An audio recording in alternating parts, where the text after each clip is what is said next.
अस्सलाम वालेकुम व्यूवर्स, मैं हूं मोहम्मद अनस हमज़ा और आप देख रहे हैं यूट्यूब चैनल केमिस्ट्री टॉक। अगर आप हमारे चैनल पर न्यू आए हैं तो चैनल को सब्सक्राइब और बेल आइकन पर क्लिक करना ना भूलिएगा ताकि हमारे चैनल की हर अपडेट आपको मिलती रहे। आज की ये हमारी वीडियो जो है डिफरेंट टॉपिक्स पर होने वाली है, जिसके अंदर सबसे पहले हम ट्रांसलेशन मोशन के बारे में पढ़ेंगे, वो क्या होती है। फिर वाइब्रेशनल मोशन के बारे में एंड देन रोटेशनरी मोशन।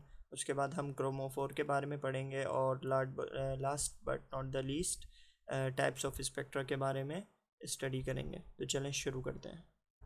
सबसे पहली मोशन है हमारे पास translational motion, a motion in which all the points of a body moving uniformly in a single direction is called translational motion।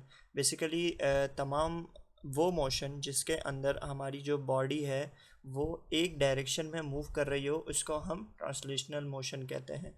तो अब यहाँ पर देखें, जैसे लेके ये बॉल है, यहाँ पर इसने जो है यहाँ से लेकर यहाँ तक जो है डिस्टेंस कवर किया, तो एक लाइन में डिस्टेंस कवर किया, तो इसलिए ऐसी मोशन को हम कहेंगे ट्रांसलेशनल मोशन। अगर आप पॉइंट ए से पॉइंट बी पर तक जो है ट्रैवल करते हैं तो उस मोशन को हम कहेंगे ट्रांसलेशनल मोशन। बिल्कुल इसी तरीके से जब इलेक्ट्रॉन एक पॉइंट से दूसरी पॉइंट पर ट्रांसफ़र होता है तो उस मोशन को हम कहते हैं ट्रांसलेशनल मोशन। ट्रांसलेशनल मोशन के पास हमारे पास नेक्स्ट मोशन है वाइब्रेशनल मोशन। अब वाइब्रेशनल मोशन क्या है? When a body moves to and fro about its mean position is called vibrational motion. Vibratory motion, जब भी कोई बॉडी अपनी मीन पोजीशन के इर्द गिर्द घूमती है, यानी ट्रो एंड फ्रो मोशन में, जैसे कि पेंडुलम हमारा जो है स्विंग करता है उस मोशन में मूव करती है, तो ऐसी मोशन को हम कहते हैं वाइब्रेटरी मोशन। अब जैसे यहाँ पर ये बॉल जो टो एंड फ्रो मोशन में डिस्टेंस कवर कर रही है, तो ऐसी मोशन को हम कहेंगे वाइब्रेटरी मोशन। तो बिल्कुल इसी तरीके से हमारे जो इलेक्ट्रॉन्स होते हैं वो भी टो एंड फ्रो मोशन में जब मूव कर रहे होते हैं तो उस मोशन को हम कहते हैं वाइब्रेशनल मोशन। वाइब्रेशनल मोशन के पास हमारे पास है rotationary motion. Rotationary motion is the motion that occurs when a body rotates on its own axis. जब कोई भी बॉडी अपनी ही एक्सिस के इर्द गिर्द घूमती है तो ऐसी मोशन को हम रोटेशनरी मोशन कहते हैं। तो यहाँ पर एग्जांपल के तौर पे हम फ़ैन ले सकते हैं कि जो हमारा फ़ैन होता है वो उसकी जो मोशन होती है वो बेसिकली रोटेशनरी मोशन होती है। तो नंबर वन मोशन हमारे पास हो गई ट्रांसलेशनल, जिसके अंदर बॉडी डिस्टेंस ए से डिस्टेंस बी तक ट्रैवल करती है। नंबर टू हमारे पास मोशन होगी वाइब्रेशनल मोशन, जिसके अंदर हमारी जो बॉडी होती है वो टो एंड फ्रो पोजीशन में अपने ही मीन पोजीशन की अराउंड जो है मूव करती है। और नंबर थ्री हमारे पास है रोटेशनरी मोशन, जिसके अंदर जो हमारी बॉडी होती है वो अपने ही एक्सिस के अराउंड जो है रोटेट करती है। ये तो थी सारी इससे पहले जो है बेसिक डेफिनेशंस तीनों मोशन की। अब यहाँ पर वो तमाम मोशंस जो हैं हमारी इलेक्ट्रॉन की मूवमेंट में किस तरीके से अप्लाई होती हैं और स्पेक्ट्रोस्कोपी में उनका क्या किरदार होता है उसको हम स्टडी करेंगे यहाँ पे इन पॉइंट्स के थ्रू। सबसे पहला पॉइंट है हमारे पास, when electron move from one position to other they move in translational motion.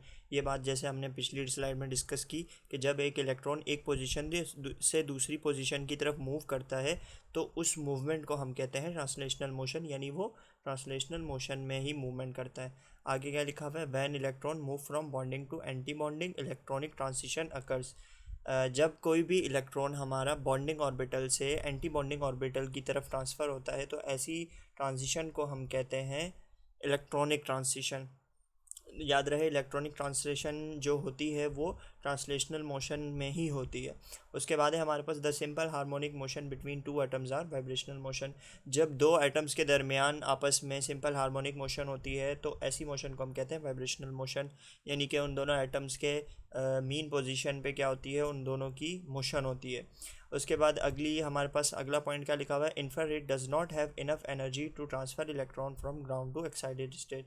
जो आईआर हमारे पास रेडिएशंस होती हैं उनके अंदर इतनी एनर्जी नहीं होती कि वो इलेक्ट्रॉन को ग्राउंड से एक्साइटेड स्टेट तक ट्रांसफ़र कर सकें।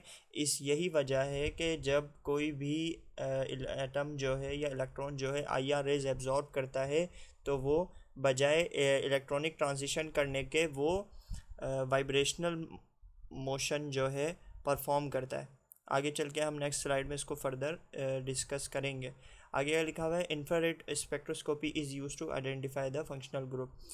जो हमारी आईआर स्पेक्ट्रोस्कोपी होती है उसको हम यूज़ करते हैं फंक्शनल ग्रुप को आइडेंटिफाई करने के लिए। Between the vibrational energy levels there are several rotationary level as well. जो हमारे वाइब्रेशनल एनर्जी लेवल्स होते हैं उनके दरमियान हमारे रोटेशनरी लेवल भी एग्जिस्ट करते हैं। Microwaves are use to study rotationary transition. अच्छा, अब यहाँ पर हमारे पास तीन किस्म की ट्रांजिशन आ गई। नंबर वन हमारे पास है इलेक्ट्रॉनिक ट्रांजिशन, नंबर टू है हमारे पास वाइब्रेशनल ट्रांजिशन, नंबर थ्री हमारे पास रोटेशनरी ट्रांजिशन। इलेक्ट्रॉनिक ट्रांजिशन में क्या होता है कि इलेक्ट्रॉन जो है वो बॉन्डिंग ऑर्बिटल से एंटी बॉन्डिंग ऑर्बिटल में कम्प्लीटली ट्रांसफ़र हो जाता है। और वाइब्रेशनल ट्रांजिशन में ये होता है कि इलेक्ट्रॉन ग्राउंड स्टेट से वाइब्रेशनल स्टेट तक जाता है और इस दौरान वो आईआर जो रेडिएशंस होती हैं उसको एब्जॉर्ब करता है। और ये आईआर स्पेक्ट्रोस्कोपी जो है इसके लिए यूज़ की जाती है, इसको स्टडी करने के लिए, इस फिनोमेना को। और जो हमारी रोटेशनरी मोशन होती है उसमें क्या होता है कि ग्राउंड स्टेट से रोटेशनरी लेवल पर जब हमारा इलेक्ट्रॉन मूव करता है तो उस सूरत में वो माइक्रोवेव्स को एब्जॉर्ब करता है। यानी अगर आप किसी इलेक्ट्रॉन पे माइक्रोवेव्स उस पर एब्जॉर्ब करवाएंगे, यानी कोई इलेक्ट्रॉन माइक्रोवेव्स एब्जॉर्ब करेगा तो वो ग्राउंड स्टेट से रोटेशनरी लेवल तक ट्रांजिशन अपनी करेगा। और इस ट्रांजिशन को जो स्टडी किया जाता है वो माइक्रोवेव्स के थ्रू किया जाता है। अब ये हमारे पास डायग्राम है जिसके अंदर हम पूरे फिनोमेना को समझेंगे। सबसे पहले एक चीज़ आप समझ लीजिए कि हमारे पास जो इलेक्ट्रॉन होता है जब हम उसको एनर्जी प्रोवाइड करते हैं, अब वो एनर्जी क्या होती है, वो एनर्जी होती है रेज़ की फॉर्म में, इलेक्ट्रोमैग्नेटिक रेडिएशंस की फॉर्म में। अब इलेक्ट्रोमैग्नेटिक रेडिएशंस की भी डिफरेंट टाइप्स होती हैं। यूवी रेज़ भी होती हैं, इंफ्रारेड रेज़ भी होते हैं, माइक्रोवेव रेज़ भी होती हैं, इसी तरह जो है रेडियो वेव्स भी होती हैं। डिफरेंट टाइप्स की आपके पास रेडिएशंस होती हैं। तो और हर एक रेडिएशन की अपनी अपनी एक एनर्जी लेवल होता है। तो जब कभी भी कोई इलेक्ट्रॉन अल्ट्रा वायलेट रेज जो है अपनी एब्जॉर्ब करता है यूवी रेज, तो वो ग्राउंड स्टेट से किसी अपनी एक्साइटेड स्टेट पे क्या करता है, ट्रांसिशन परफॉर्म करता है, जिसको हम कहते हैं इलेक्ट्रॉनिक ट्रांसिशन। ठीक है। अब यहाँ पर जो है डायग्राम बनाई गई है, ये हमारे पास ये वाली जो स्टेट है ये हमारे पास ग्राउंड स्टेट है, और ये वाली हमारे पास इलेक्ट्रॉनिक स्टेट 1 है, और ये हमारे पास इलेक्ट्रॉनिक स्टेट 2 है। अब जब मैंने स्टार्टिंग में बताया कि ग्राउंड स्टेट से जब हमारा इलेक्ट्रॉन इलेक्ट्रॉनिक स्टेट तक पहुंचता है यानी एक्साइटेड स्टेट तक, तो ऐसी ट्रांजिशन को हम कहते हैं इलेक्ट्रॉनिक ट्रांजिशन।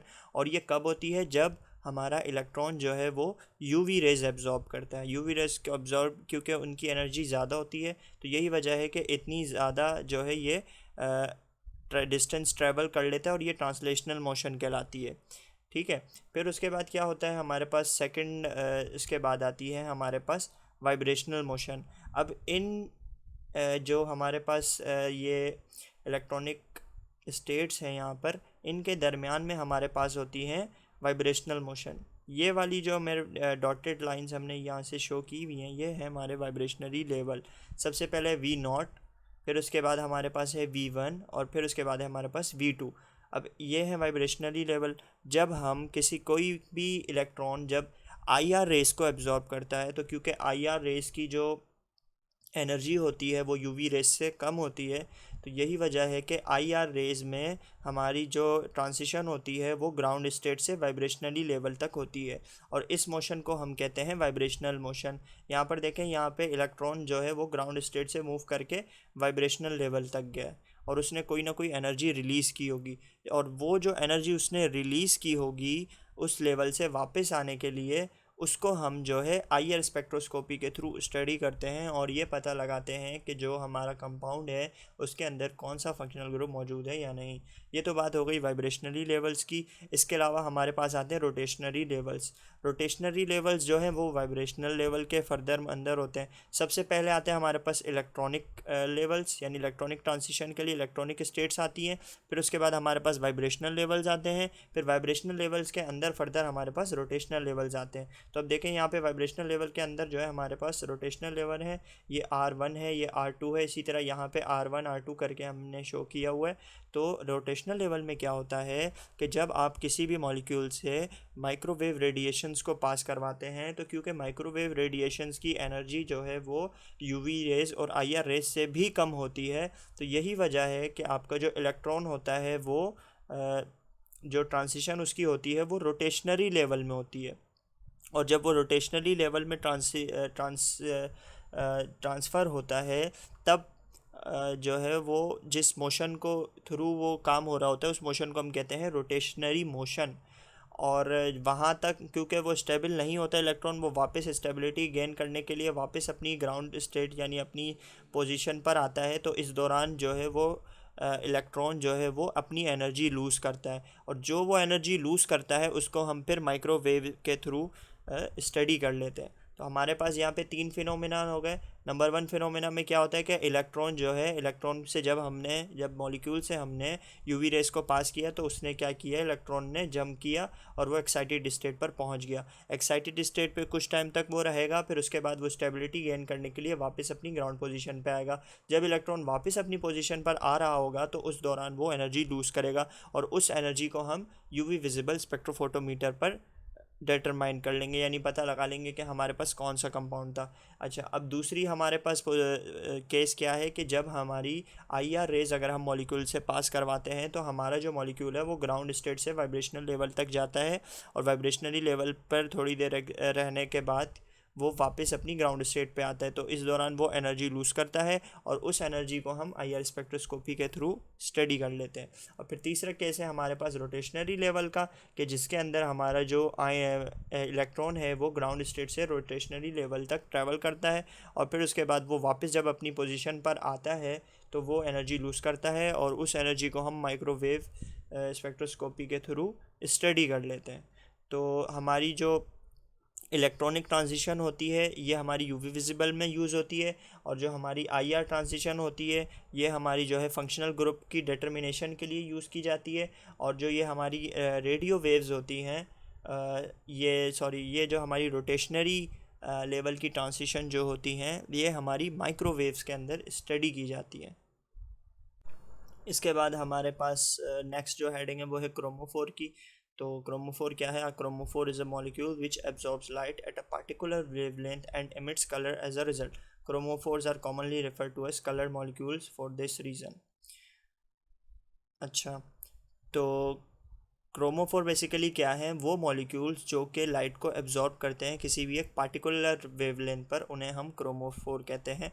और इसके नतीजे में क्या होता है कि हमारे पास कलर हमें नज़र आते हैं। तो काफ़ी सारे सॉल्यूशंस ऐसे होते हैं जिनके जो कि कलरफुल होते हैं। आपने देखा होगा कि उनकी कलर्स यानी वो उनके कलर्स आ रहे होते हैं। तो वो जो कलर्स होते हैं वो किस वजह से होते हैं? वो क्रोमोफोर की वजह से होते हैं। अब क्रोमोफोर किन किन मॉलिक्यूल्स में मौजूद होता है? क्रोमोफोर उन मॉलिक्यूल्स में मौजूद होता है जिनके अंदर पाई बॉन्ड हो, या फिर जिनके अंदर एक्स्ट्रा लोन पेयर मौजूद हो, तो उन मॉलिक्यूल्स के अंदर क्रोमोफोर मौजूद होता है। और वो कलरफुल कंपाउंड्स होते हैं, और वो पार्टिकुलर वेवलेंथ पर लाइट को एब्जॉर्ब भी करते हैं। और यूवी विजिबल स्पेक्ट्रोफोटोमीटर पे अगर आप किसी मॉलिक्यूल की एनालिसिस कर रहे हैं तो उसके अंदर क्रोमोफोर का होना ज़रूरी होता है, क्योंकि विजिबल रेंज में तभी वो आपकी एनालिसिस परफॉर्म हो सकती है कि जब उसके अंदर क्रोमोफोर मौजूद हो। इसके बाद हमारे पास कुछ बेसिक डेफिनेशन है spectroscopy. Spectroscopy is the field of study that measures and interprets electromagnetic spectra. जब कभी भी हम स्पेक्ट्रोस्कोपी बेसिकली एक फील्ड है जिसके अंदर हम इलेक्ट्रोमैग्नेटिक रेडिएशंस के स्पेक्ट्रा को स्टडी कर रहे होते हैं या मेजर कर रहे होते हैं। फिर अब हमारे पास नेक्स्ट टर्म है स्पेक्ट्रम की। Spectrum is a graph that shows the intensity of radiation, यानी स्पेक्ट्रम एक ग्राफ है जिसके अंदर जो है रेडिएशन की इंटेंसिटी का पता लगाते हैं हम एट डिफरेंट वेवलेंथ्स, मुख्तलिफ वेवलेंथ्स के ऊपर। और द रिस्पॉन्स, या फिर हम रिस्पॉन्स देखते हैं एटॉमिक या मॉलिक्यूलर सिस्टम का डिफरेंट वेवलेंथ की ऊपर रेडिएशंस की। स्पेक्ट्रम की ये आ गई आपके पास डेफिनेशन। अब स्पेक्ट्रम और स्पेक्ट्रा के अंदर डिफरेंस क्या होता है? तो spectra is the basically plural word of spectrum, यानी स्पेक्ट्रम जो है आप एक मॉलिक्यूल या एटम के लिए यूज़ करते हैं वर्ड, और स्पेक्ट्रा जो है आप वैरायटी ऑफ मॉलिक्यूल्स या एटम्स के लिए यूज़ कर सकते हैं। उसके बाद हमारे पास है टर्मिनोलॉजी है chromatograph and chromatogram. A chromatograph is an analytical instrument and a chromatogram is an outcome of measurements.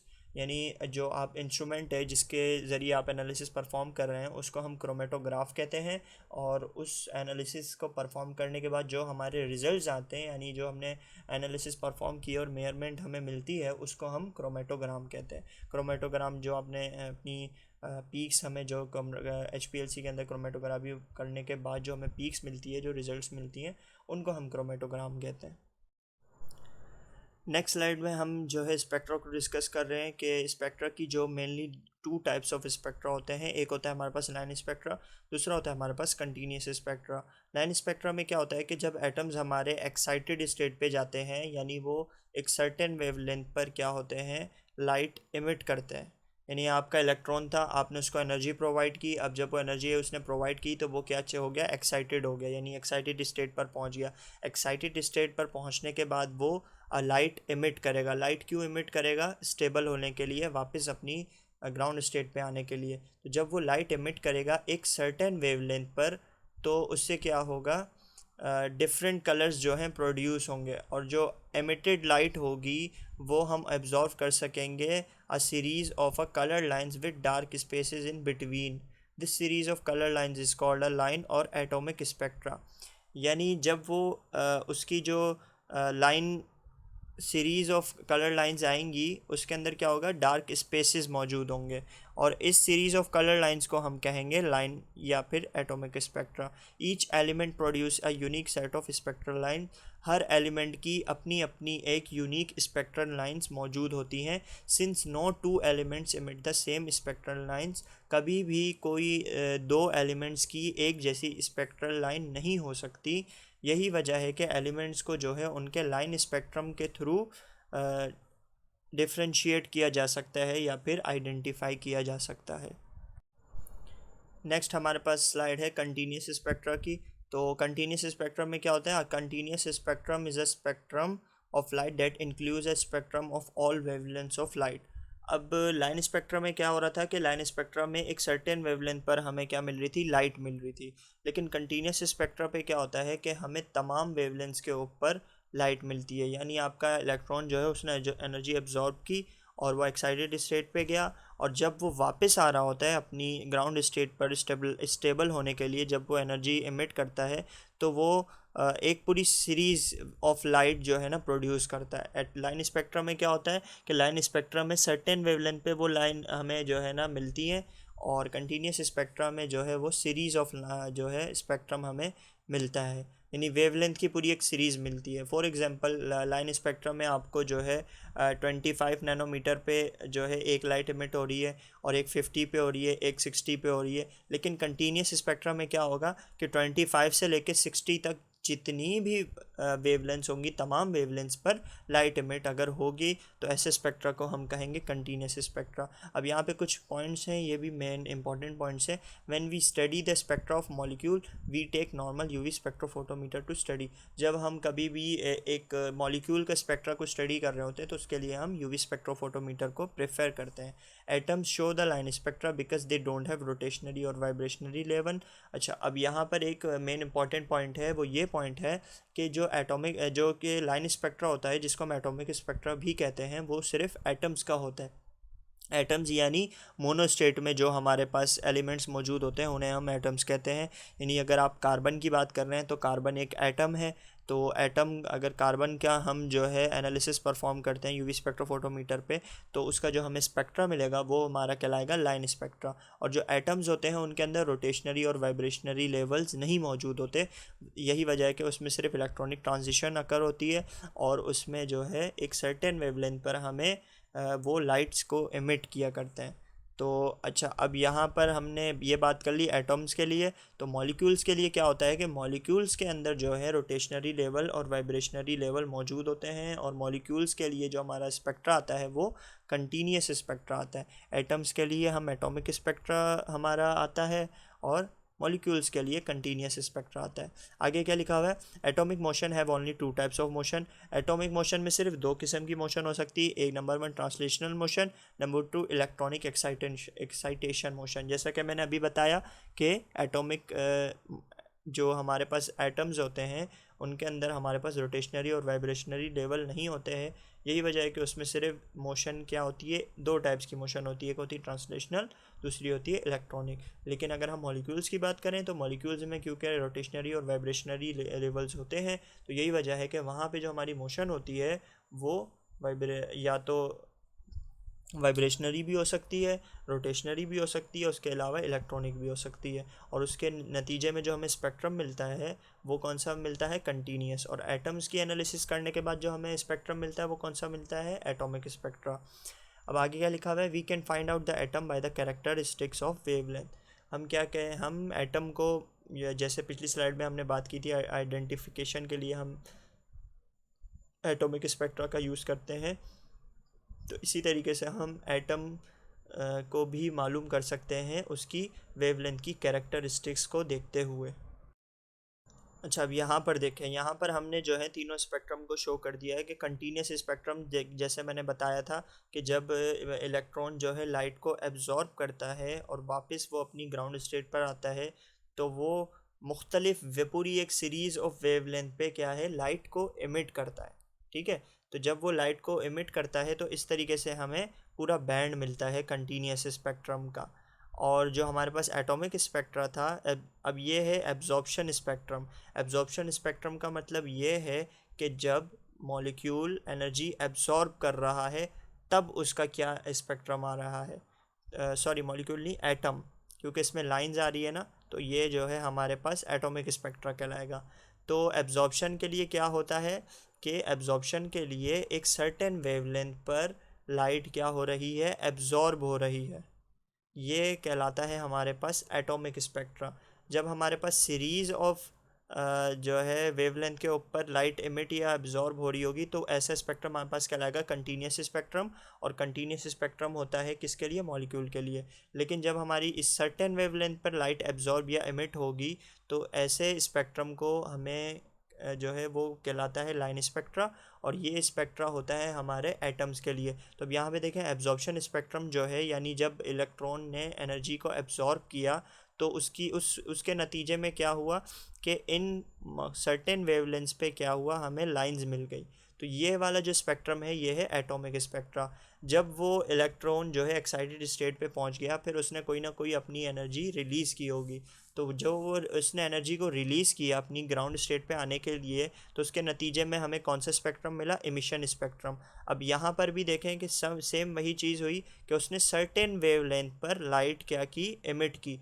जो लाइट उसने सर्टेन वेवलेंथ पर एब्जॉर्ब की थी ऊपर एक्साइटेशन स्टेट पे जाते हुए, उन्हीं सर्टेन वेवलेंथ पे उसने क्या किया, लाइट को इमिट किया। अब ये था एटॉमिक स्पेक्ट्रा। यही अगर कंटीन्यूस स्पेक्ट्रा की बात करें तो कंटीन्यूस स्पेक्ट्रम ये रहा हमारे पास। लेकिन एमिशन जो एटॉमिक स्पेक्ट्रा है उसके अंदर क्या हुआ, सर्टेन वेवलेंथ पर हमारे पास ये लाइंस शो हो गई। ये लाइंस की वजह से ही हम इसे लाइन स्पेक्ट्रा कहते हैं। अच्छा, अब यहाँ पे क्या लिखे हैं हमें 3 points. Delta max is the state where the population of electron is high. Lambda max वो स्टेट होती है जहाँ पे सबसे ज़्यादा इलेक्ट्रॉन की मौजूदगी होती है। यानी लैम्डा मैक्स बेसिकली वो वेवलेंथ होती है जिस पर हमारा जो मॉलिक्यूल होता है, जो हमारा एटम होता है, वो सबसे ज़्यादा एब्जॉर्बेंस शो कर रहा होता है। अब यहाँ पे ग्राफ भी बना के शो किया गया है। एक्स एक्सिस पर जो है हमारा कंसंट्रेशन है और वाई एक्सिस पे हमारी, सॉरी एक्स एक्सिस पे हमारी वेवलेंथ है और वाई एक्सिस पे हमारी एब्जॉर्बेंस है। तो अब यहाँ पर देखें, ये जो इसका पीक पॉइंट है यहाँ पे सबसे ज़्यादा एब्जॉर्बेंस होगी। तो इस पॉइंट पर क्या होगा, इलेक्ट्रॉन की पॉपुलेशन सबसे ज़्यादा होगी। तो क्योंकि इलेक्ट्रॉन की पॉपुलेशन सबसे ज़्यादा है, यही वजह है कि यहाँ इस पॉइंट पर, यानी इस वेवलेंथ पर हमारा जो वो होगा, इलेक्ट्रॉन होगा, ये जो मॉलिक्यूल होगा, वो सबसे ज़्यादा लाइट को एब्जॉर्ब करेगा। तो इस पॉइंट को हम क्या कह देंगे, लैम्डा मैक्स। यानी फॉर एग्जांपल हमारा जो मॉलिक्यूल है वो 290 नैनोमीटर की वेवलेंथ पे सबसे ज़्यादा अगर अपनी एब्जॉर्ब कर रहा है लाइट को, तो वो हमारी कहलाएगी लैम्डा मैक्स। इसके अलावा जितनी भी वेवलेंथ्स होगी वहाँ पर उसकी कुछ ना कुछ एब्जॉर्बेंस तो होगी, लेकिन मैक्सिमम नहीं होगी। तो इसीलिए लैम्डा मैक्स हमेशा एक ही होगी। आगे क्या लिखा हुआ है, every molecule show different shape of spectra. Her molecule की डिफरेंट अपनी जो है शेप ऑफ स्पेक्ट्रा होती है। Lambda max could be same of 2 molecules. दो मॉलिक्यूल्स का लैम्डा मैक्स तो सेम हो सकता है, लेकिन उनका स्पेक्ट्रा जो है वो डिफरेंट हो सकता है। इसका मतलब क्या है कि अगर मेरी 290 पर किसी एक स्पेक्ट्रा की लैम्डा मैक्स वैल्यू है, यानी 290 नैनोमीटर वेवलेंथ पे वो मैक्सिमम एब्जॉर्बेंस करता है मॉलिक्यूल, तो हो सकता है कि 290 नैनोमीटर पर ही मेरा कोई और मॉलिक्यूल भी होगा जो मैक्सिमम एब्जॉर्बेंस शो करे, लेकिन जो ओवरऑल स्पेक्ट्रा होगा दोनों मॉलिक्यूल्स का वो चेंज होगा। स्पेक्ट्रा से ही हम पता लगाते हैं कि हमारा जो मॉलिक्यूल है वो कौन सा है, वरना जो है ना अगर सेम स्पेक्ट्राज हो जाए तो फिर हम नहीं पता लगा सकते। तो लैम्डा मैक्स का कॉन्सेप्ट आपको समझ में आ गया और स्पेक्ट्रा के बारे में भी पता चल गया। आई होप ये वीडियो में जो कुछ मैंने समझाया आपको समझ में आया होगा, और इसी के साथ अपनी वीडियो का अख्ताम करते हैं। मिलते हैं हम आपसे अपनी नेक्स्ट वीडियो में, तब तक अपना ख्याल रखिएगा। अल्लाह हाफिज़।